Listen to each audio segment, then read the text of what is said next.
En la mafia solo los más violentos, los astutos o los traicioneros llegan a la cima, pero nada es más peligroso que un mafioso que tenga las tres cosas. La ambición única de Vito Genovese de convertirse en el capo de capos, el jefe de todos los jefes, lo colocó al frente de una familia criminal que llevará su nombre hasta el día de hoy. Fue el centro de múltiples eventos malvados que marcaron una nefasta etapa en la vida estadounidense. Don Vito, una historia que nadie debería repetir.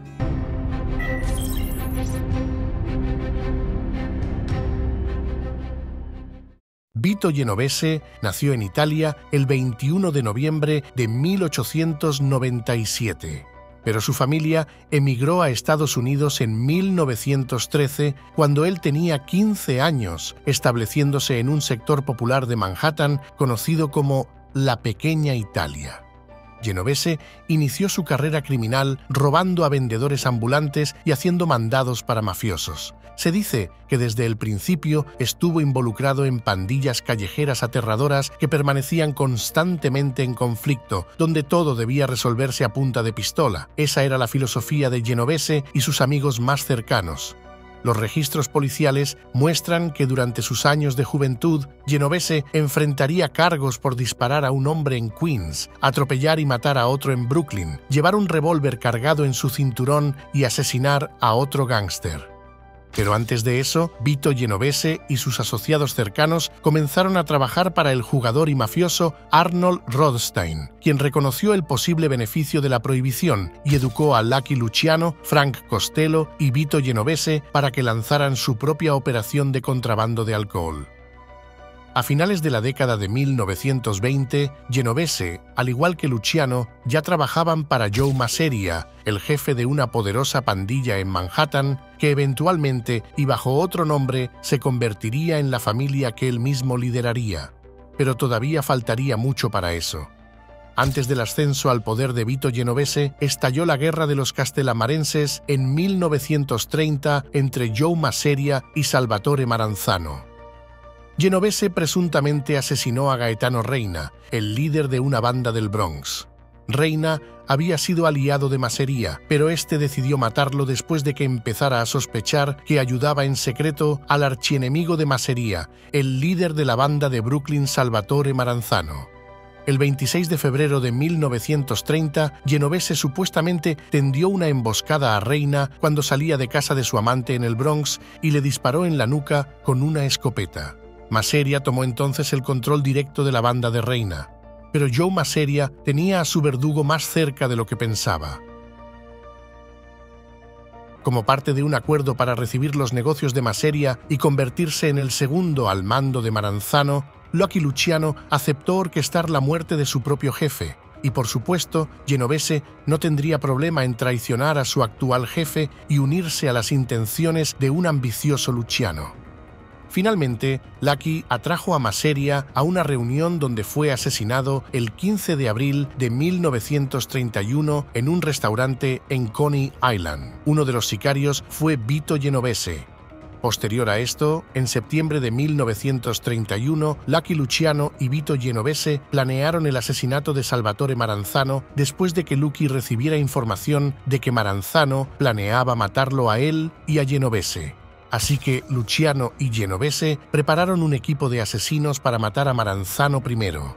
El 10 de septiembre de 1931, Luciano envió a 4 gángsters judíos cuyos rostros eran desconocidos para la gente de Maranzano y que contaron con la ayuda de Meyer Lansky y Bugsy Siegel para asesinar a Salvatore Maranzano en su propia oficina. Posteriormente, Luciano creó la famosa comisión para que sirviera como órgano de gobierno del crimen organizado. Bajo este nuevo contexto de la mafia, Lucky Luciano tomaría el control de lo que pasaría a llamarse la familia criminal Luciano, elevando a sus socios italianos en quienes más confiaba a posiciones de alto nivel. Nombró a Vito Genovese como su segundo al mando y a Frank Costello como consigliere. Vito Genovese era un hombre con apetito de violencia y esto lo demostraría nuevamente después de que su primera esposa muriera de tuberculosis. Inmediatamente anunció su intención de casarse con Anna Petillo, quien ya estaba casada con Gerard Bernotico. Coincidentemente, Bernótico fue encontrado estrangulado en una azotea de Manhattan y poco tiempo después, en 1932, Genovese se casó con la viuda, quien también era su prima por el lado de la familia de su madre. Para él, el matrimonio era simplemente un ritual, sin tener consideración por la vida humana. En el año 1934, Genovese dio la orden para eliminar al mafioso Ferdinand de Boccia. Resulta que Vito y Boccia estaban involucrados en un plan para estafar la considerable suma de $150.000 a un adinerado jugador durante una partida de cartas de alto riesgo. Después del juego, Boccia reclamó su parte, exigiendo $35.000 por haber presentado a la víctima a Genovese. En lugar de acceder a este pago, Genovese optó por tomar medidas más drásticas y decidió eliminar a Boccia. El 19 de septiembre de 1934, Genovese y 5 cómplices, según cuentan, dispararon fatalmente a Boccia en una cafetería de Brooklyn. En 1936, Vito Genovese tiene la oportunidad de asumir el liderazgo de la familia cuando Lucky Luciano es condenado por cargos de proxenetismo y enviado a prisión por 50 años. Aunque Genovese se considera a sí mismo el heredero aparente, las cosas no salen como planeaba. Las autoridades también lo persiguen, ya que Vito estuvo involucrado en un asesinato a principios de la década de 1930, pero de alguna manera logra evadir la condena. Justo cuando está a punto de tomar el control de la familia Luciano, Genovese se ve obligado a huir a Italia para escapar del cargo de asesinato. Entendiendo esto, Luciano envía un mensaje desde su celda en prisión para que Frank Costello tome el mando y se convierta en jefe en funciones. Costello, al igual que Genovese, nace en Italia en 1900 y llega a Estados Unidos a la edad de 4 años con sus padres. Con Vito fuera de escena, Frank Costello se convierte en una figura poderosa al frente de la familia criminal más grande de América, con más de 400 soldados bajo su mando. Costello llena fácilmente los zapatos de Luciano y continúa agregando miles de millones de dólares a la fortuna de la familia. Mientras tanto, en Italia, Genovese trata de abrirse camino. Se rumorea que cuando huye de Estados Unidos por el cargo de asesinato, lleva consigo $750.000 en sus maletas. El líder del Partido Fascista Nacional en Italia está fuertemente en contra de la mafia siciliana, lo que obliga a Genovese a demostrar que puede ser tan astuto como violento. Vito se acerca a Benito Mussolini proporcionando dinero y donaciones para edificios fascistas. Incluso se rumorea que logró llevar a cabo un asesinato por Mussolini en Nueva York. Se acusa a Genovese de ordenar el asesinato de Carlo Tresca, editor de un periódico anarquista en Nueva York y enemigo de Mussolini en 1943. Se cree que facilitó el asesinato como un favor al gobierno italiano. Tresca fue tiroteado y asesinado fuera de su oficina de periódico en Manhattan el 11 de enero de 1943. Como recompensa por sus donaciones y servicios, Mussolini le otorga a Genovese una distinción de caballero italiana. Sin embargo, a pesar de esta distinción, Vito nunca puede relajarse por completo, ya que Mussolini era conocido por ejecutar a mafiosos. Cuando comienza la Segunda Guerra Mundial, aprovecha la oportunidad y demuestra nuevamente su doble cara y facilidad para cambiar de bando. En el momento en que los aliados invadieron Italia en septiembre de 1943, Genovese cambió rápidamente de estrategia y ofreció sus servicios al ejército de los Estados Unidos. Creían que les estaba haciendo un favor, pero lo que realmente estaba haciendo era salvar su pellejo y subyacentemente dirigir un esquema de mercado negro. Vito Genovese, el mafioso con el don de siempre salir airoso, convierte una derrota en victoria una vez más. En Italia, roba suministros de bases militares, corrompiendo a oficiales del ejército y vendiéndolos en el mercado negro. A pesar de la vida lucrativa que había construido en Italia, su verdadera ambición y destino aún lo esperan a más de 4.000 millas de distancia al otro lado del Atlántico. A pesar de su ayuda en Italia, sigue siendo un hombre buscado en Nueva York. La policía tiene un testigo, Peter Latempa, que lo implica en un asesinato sin resolver. En agosto de 1944, las autoridades estadounidenses localizan a Genovese en Nápoles y lo traen de vuelta a Nueva York para enfrentar el cargo de asesinato. Sin embargo, no tiene la intención de asumir la responsabilidad.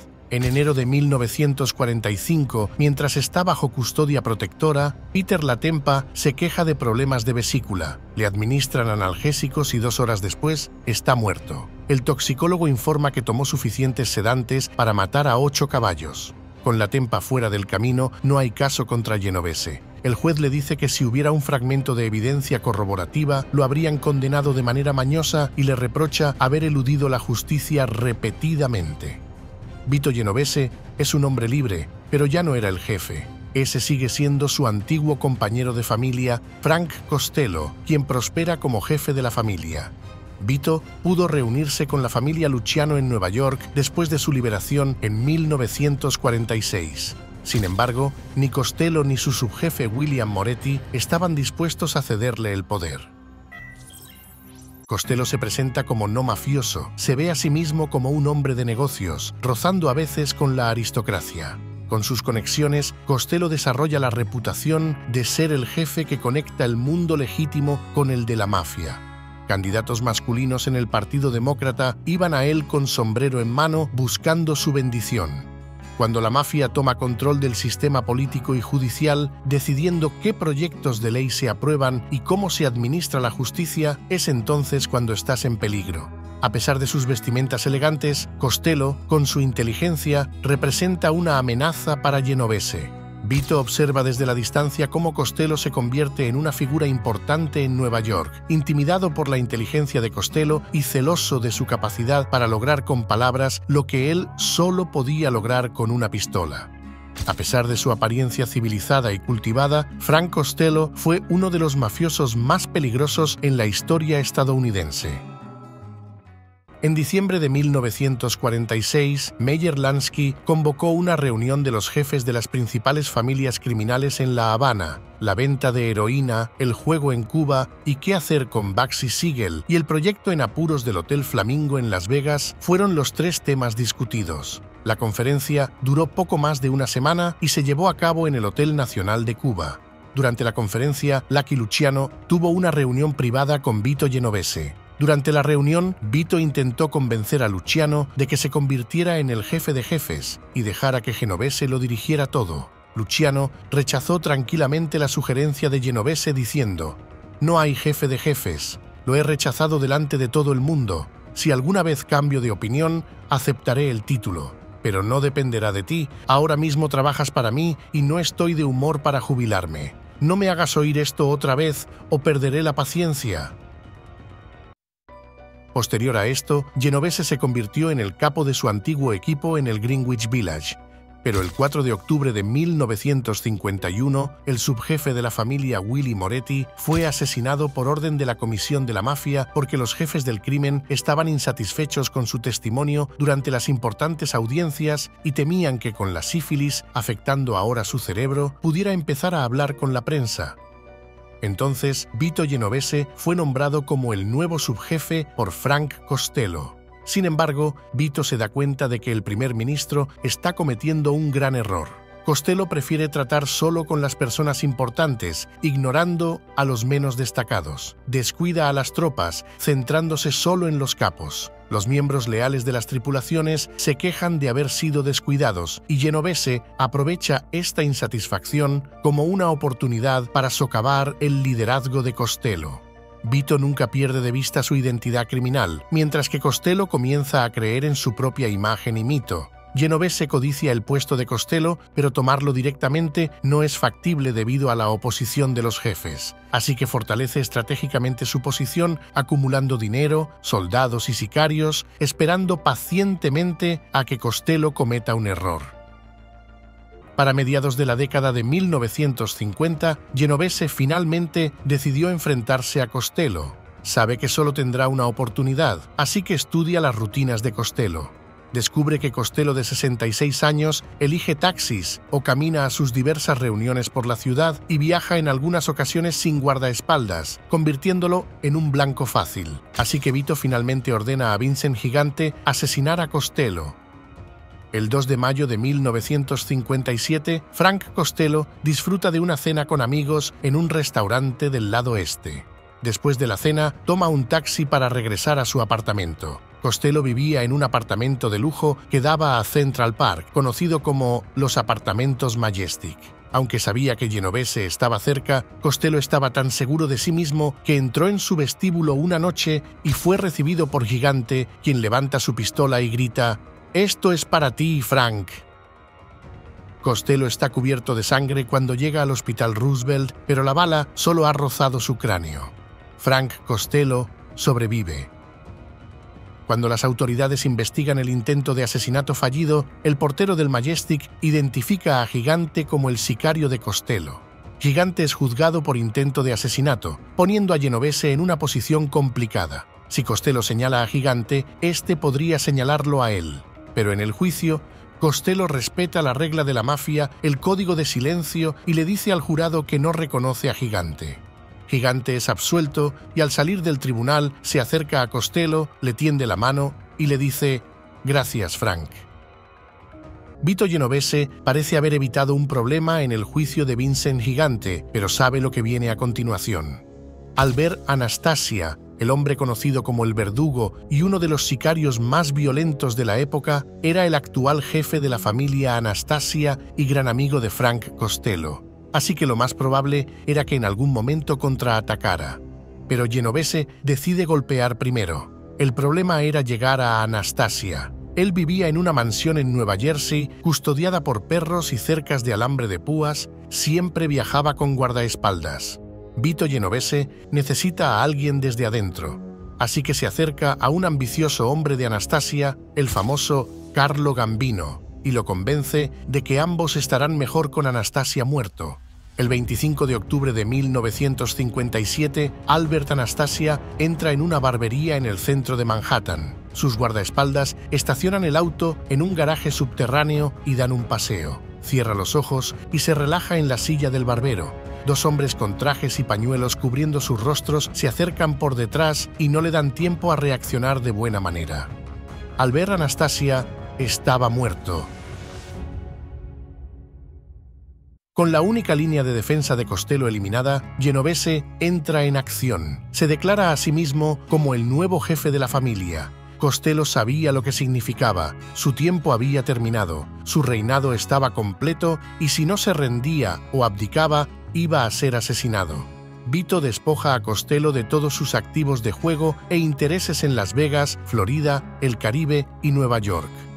Frank Costello envía el mensaje a Vito Genovese: «Don Vito, es tuyo. Estás en control». Vito Genovese lo ha logrado. Ahora es el jefe de la familia criminal más grande de Nueva York, pero también está en serios problemas. Cegado por una ambición despiadada para llegar allí, ordena asesinatos de líderes de la mafia sin el visto bueno de su cuerpo gobernante, la Comisión. Este no es el único problema que algunos miembros de la Comisión encuentran incómodo. Genovese se está adentrando abiertamente y sin límites en el tráfico de drogas. Vito siempre pensó que el narcotráfico era un buen negocio para la mafia, pero el Congreso había aprobado recientemente duras leyes contra las drogas y muchos jefes de la mafia están preocupados por las consecuencias. Las drogas atraían el escrutinio, lo que significaba que si traficabas drogas y te atrapaban y enfrentabas mucho tiempo en la cárcel, te convertirías en un soplón. Podrías recibir hasta 30 años de prisión y sentían que si se mantenían bajo cierto perfil en relación con las drogas, podrían evitar eso. Los jefes de la mafia en todo el país temían que Genovese sea un pistolero suelto que no juega según las reglas y que sus operaciones de tráfico de drogas pudieran atraer a las autoridades hacia ellos. A raíz de esto, y con el fin de calmar las aguas legitimando su nuevo poder, convocó a una reunión nacional de la Cosa Nostra en noviembre de 1957.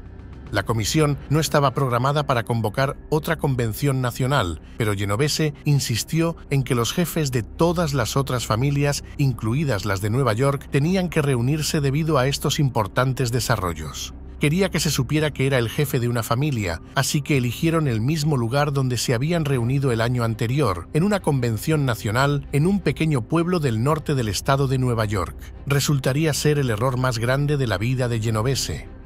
El 14 de noviembre, poderosos mafiosos de Estados Unidos e Italia se reunieron en la finca de Joseph Barbara. pero las autoridades se habían percatado de que el hijo de Bárbara reservaba habitaciones en hoteles locales y recibía grandes cantidades de carne de una carnicería local. Así que decidieron vigilar la casa de Joseph Bárbara. Cuando la policía estatal descubrió numerosos autos de lujo estacionados en la casa de Bárbara, comenzaron a registrar números de matrícula. Al descubrir que muchos de estos vehículos estaban registrados a criminales conocidos, la policía estatal reforzó la escena y erigió un bloqueo. Al percatarse de la presencia policial, los mafiosos empezaron a huir en automóvil y a pie. Algunos corren hacia sus autos, otros huyen por el bosque, rompiendo sus trajes de seda mientras corren. La policía finalmente logra detener a 60 miembros de la mafia, incluidos algunos líderes de Nueva York. Todos tenían la misma excusa. Escucharon que Bárbara estaba enfermo y todos pasaron a visitarlo para expresarle sus respetos. Evidentemente era una convención de mafiosos y no se podía descartar simplemente como una reunión casual, y la afirmación de todos ellos de que fueron a visitar a un amigo enfermo, nadie podía aceptar eso. El anuncio triunfal de Vito Genovese a la comisión de que es el nuevo jefe de la familia criminal Luciano ha fallado, pero tiene éxito al exponerlos a todos ante las autoridades. El Departamento de Justicia estima que al menos 50 lograron escapar. Se declararon culpables a 20 miembros de la mafia por conspiración para cometer perjurio y obstruir la justicia, con algunas penas de 3 a 5 años. Sin embargo, todas las sentencias son anuladas por la Corte de Apelaciones de los Estados Unidos por falta de pruebas. Pero el daño está hecho. Genovese ha despertado a un gigante dormido. El FBI los golpea como una bomba. Pasa a la historia como el mayor error en la historia de la mafia, y Vito Genovese había estado al frente.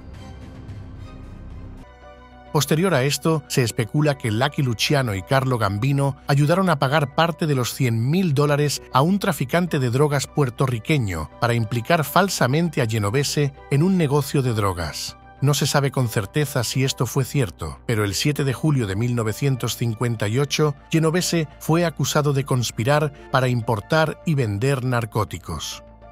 Finalmente, en abril de 1959, el hombre conocido en el submundo como Don Vito, finalmente es atrapado en un tribunal federal de Manhattan. Se le impone una multa de $20.000 y una condena de 15 años de prisión por liderar un sindicato internacional de narcóticos que contrabandea heroína y cocaína a los Estados Unidos.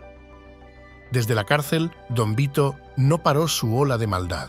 En septiembre de 1959, Genovese supuestamente ordenó el asesinato del mafioso Anthony Carfano. Enfadado por el intento de asesinato de Costello, Carfano había faltado a la reunión donde Bárbara en señal de protesta. En respuesta, Genovese decidió asesinarlo. En abril de 1962, Genovese supuestamente ordenó el asesinato de Anthony Strollo tras concluir que este formaba parte del complot que le llevó a prisión. Ese mismo año, una supuesta amenaza de asesinato por parte de Genovese propulsó al mafioso Joseph Valachi a la palestra pública. Genovese supuestamente acusó a Valachi, también encarcelado en Atlanta, de ser un informador y le dio a Valachi el beso de la muerte. O al menos así lo interpretó Joseph Valachi, quien decidió convertirse en testigo del gobierno para salvar su propio pellejo.